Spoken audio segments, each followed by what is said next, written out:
What's up, y'all? You know Kendrick Lamar turned it out this past Juneteenth on Wednesday.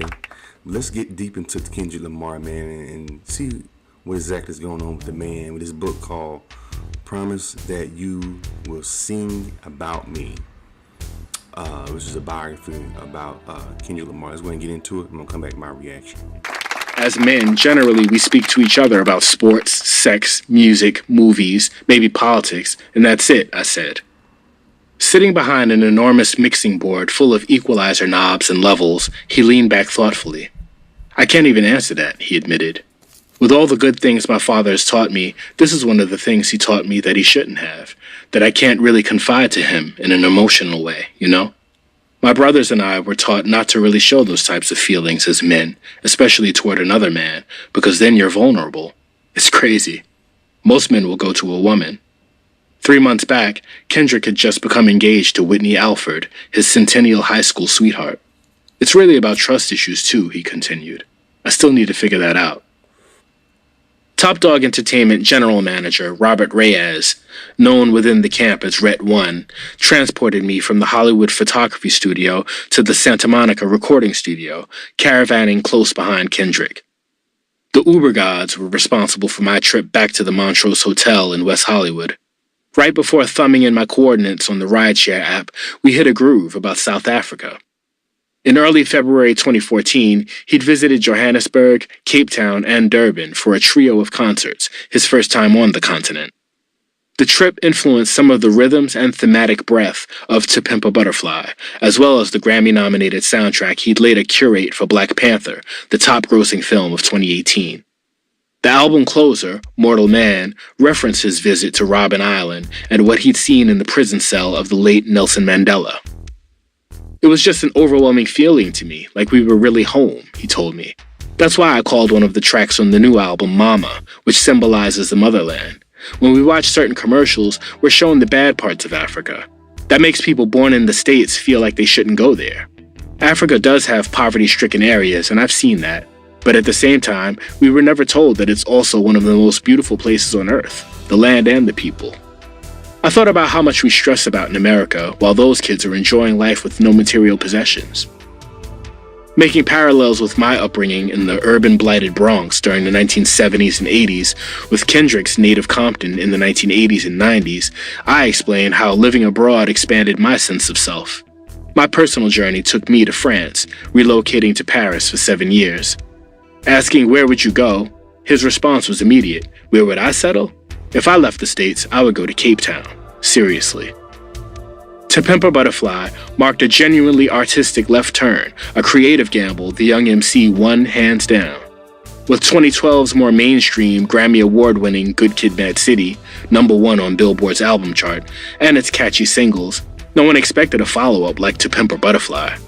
The album's You dug deeper lyrically than anywhere near necessary to maintain his position as the torchbearer of West Coast hip-hop, spewing self-critical barbs. Hey, do you want some free money and gift cards? Wow, who doesn't, right? Charles Arnsworld will be hiding cash and gift cards around Southern California in the month of June. These gift card money drops will be daily.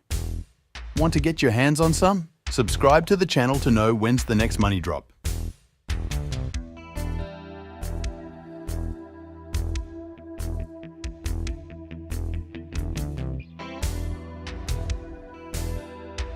Straight from his id that revealed bouts of depression and poetic self-doubt.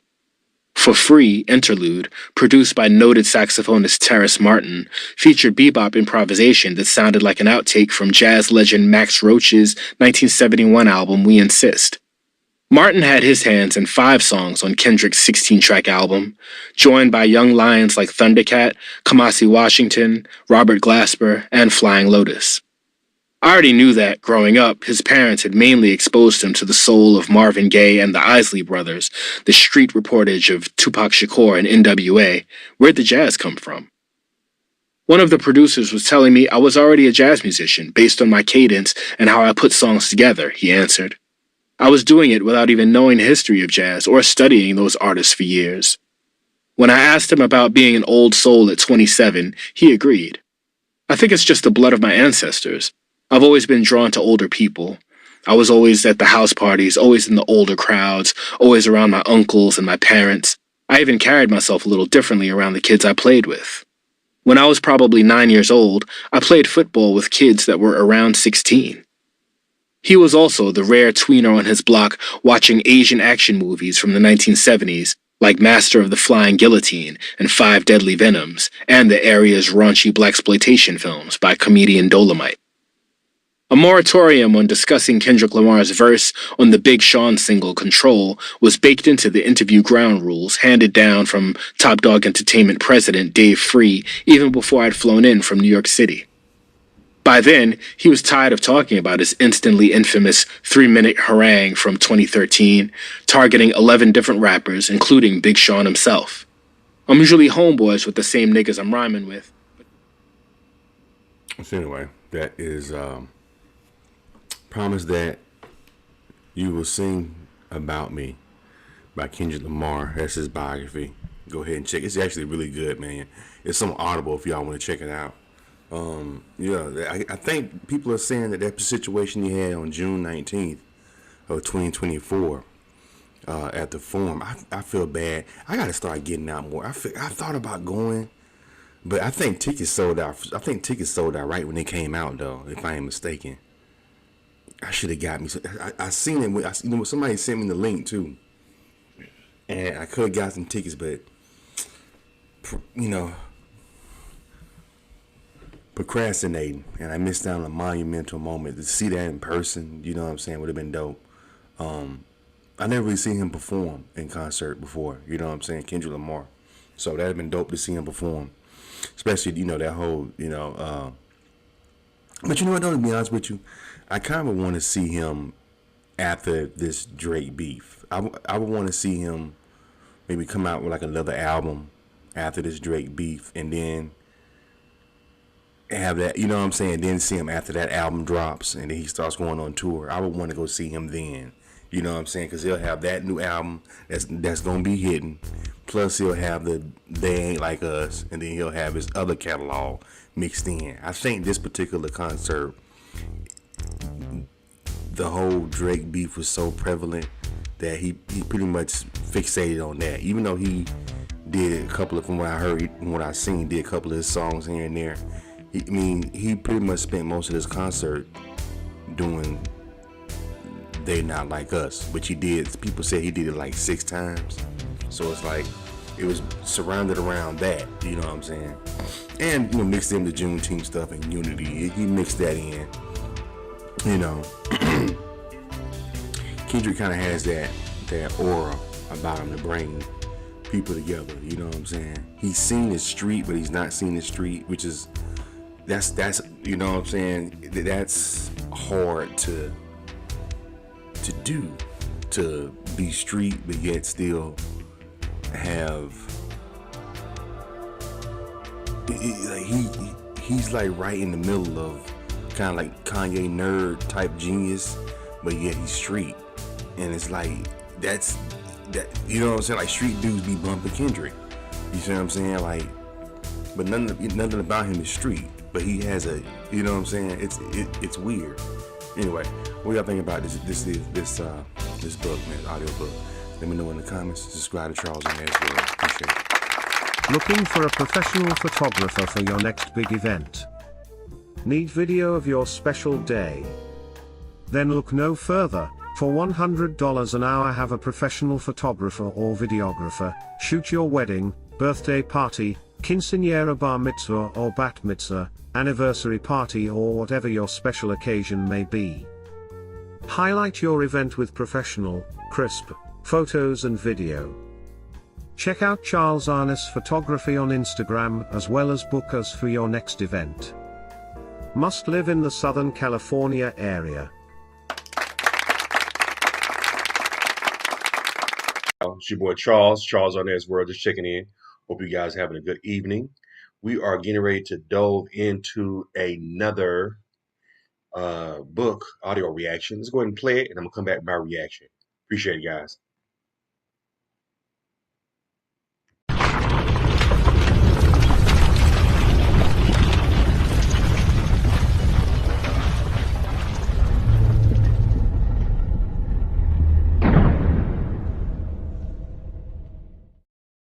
This video is for commentary purposes only. Hit that subscribe button and enjoy this crazy story. If you're interested in this particularly read, be sure to purchase it on Audible. Butterfly in the sky, I can go twice as high. take a look, it's in a book, a reading rainbow. I can go anywhere, friends to know and ways to grow, a reading rainbow. I can be anything, take a look, it's in a book, a reading rainbow, reading rainbow, reading rainbow, reading rainbow. Well. Look what the cat drugged in. Ha ha ha. I'm just joking. Go sit your ass down and let a homie tell you a tale. A tale coming straight from the west side. Los Angeles. Tonight we are taking a look at the most infamous and controversial record label in history. Death Row Records. In the book Labyrinth, written by Randall Sullivan, we are introduced to a world of money, greed, music, gangs and a lot of other gangster shit in 90s Los Angeles. So sit back, relax and enjoy this hip-hop gangster tale. If you want to purchase this audiobook, go to Audible to purchase. Don't forget to hit the thumbs up button, my reading rainbow children. Prosecute because they knew if they charged Suge Knight, he would accuse them of racism. They figured this was all some kind of black shit that they didn't want to get involved with. Mark Anthony Bell eventually filed a civil suit against Suge Knight and Death Row Records and received a reported settlement of $600,000. He moved to Jamaica after collecting the money and had been lying low ever since. To Poole, the only thing more amazing than the DA's refusal to file charges was the fact that Suge Knight would expose himself to criminal prosecution in such a public way, especially given his legal situation at the time. 10 months earlier, in February of 1995, Suge finally had been forced to plead guilty to the felony assault of George and Linwood Stanley at Solar Records in July of 1992. Given his criminal history, it looked as if prison time was inevitable. If Suge Knight had learned anything, however, it was that almost any problem went away when you threw enough money at it. Person after person praised Knight to Judge John Ouderkirk and pleaded with the jurist to keep him out of prison. Among those offering testimonials were the Stanley brothers, who recently had signed a $1 million contract with Death Row Records, a deal negotiated, of course, by David Kenner. Also speaking on Suge's behalf was the deputy district attorney assigned to prosecute him, Lawrence Longo, who observed that Mr. Knight had become head of one of the largest record companies in the country and employed numerous residents of Los Angeles County, then recommended a 9-year suspended sentence with 5 years of probation. Judge Ouderkirk, who did not know that a few months later Longo's 18-year-old daughter, Gina, was going to become the first white singer signed to a recording contract with Death Row Records, or that a few months after this, Suge Knight would move into Longo's Malibu colony home, or that David Kenner would pay the prosecutor's family $19,000 in rent each month for the use of that property, went along with the deal. Any violation of his probation, including association with convicted felons, would send him to prison, but in the meantime, all Suge owed the state was 1 month in a halfway house. 30 days later, Knight was back in his Encino mansion, ready to begin the pursuit of his biggest coup to date, a Death Row Records contract with rap's brightest star, Tupac Shakur. Tupac was in New York State's Dannemora prison during the summer of 1995, serving a sentence of 52 months for a sexual assault conviction. During the past 4 years, he'd been arrested 8 times, narrowly avoiding conviction in the 1993 shooting of 2 off-duty Atlanta police officers, and barely escaping death when he was shot 5 times in the lobby of the Quad Studios, just off New York's Times Square. Despite recording 3 hugely successful albums during this period, Shakur was broke and desperate. Suge Knight recognized an opportunity. Immediately after his release from the halfway house in Los Angeles, Suge began making a series of trips to Dannemora that lasted all through that spring and into summer. Eventually, he persuaded Shakur that if the rapper agreed to join Death Row's roster, he would be out of custody in short order. 1 week after Tupac signed a 3-page agreement handwritten by David Kenner, the New York Court of Appeals announced that it was releasing Shakur from prison on $1.4 million bail. Interscope put up the money, and when Shakur walked out of Dannemora, Knight and Kenner were waiting outside in a white stretch limousine. Suge and Tupac appeared to be flying high and in tandem during the next 12 months. Attacks on gangsta rap by William Bennett and C. Dolores Tucker rattled Interscope's corporate masters at Time Warner, but executive anxiety was considerably eased when Shakur's first album for Death Row, All Eyes on Me, released in February 1996, sold 3 million copies. Knight draped his stars in luscious groupies and ruby-studded jewelry, achieving an acme of in-house success when Death Row celebrated Snoop Dogg's acquittal on murder charges with the purchase of 4 Rolls-Royces. Both Death Row and Suge Knight were about to experience a rapid reversal of fortune, however, and Tupac Shakur, all of 25, had only a few months left to live. During her 1971 pregnancy, Afeni Shakur was standing trial as a member of the Panther 21, a group accused of conspiring to blow up several New York department stores. She named her son Tupac, Afeni Shakur liked to tell people. Looking for a professional photographer for your next big event? Need video of your special day? Then look no further. For $100 an hour, have a professional photographer or videographer shoot your wedding, birthday party, quinceañera, bar mitzvah or bat mitzvah, anniversary party, or whatever your special occasion may be. Highlight your event with professional, crisp photos and video. Check out Charles Arness Photography on Instagram, as well as book us for your next event. Must live in the Southern California area.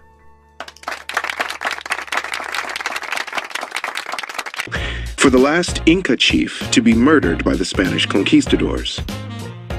Tupac's mother had been born Alice Faye Williams. She was a farm girl from North Carolina who took her new name after moving to Brooklyn and starting an affair with one of Malcolm X's bodyguards. Chants of black power were like a lullaby when I was a kid, Tupac himself once said. Her acquittal in the Panther 21 trial gave Afeni Shakur a short-lived celebrity in the early 70s. While living in a subsidized apartment in Manhattan near Columbia University, she lectured at Harvard and Yale. Her only son was called the Black Prince and forecast as the future leader of the revolution.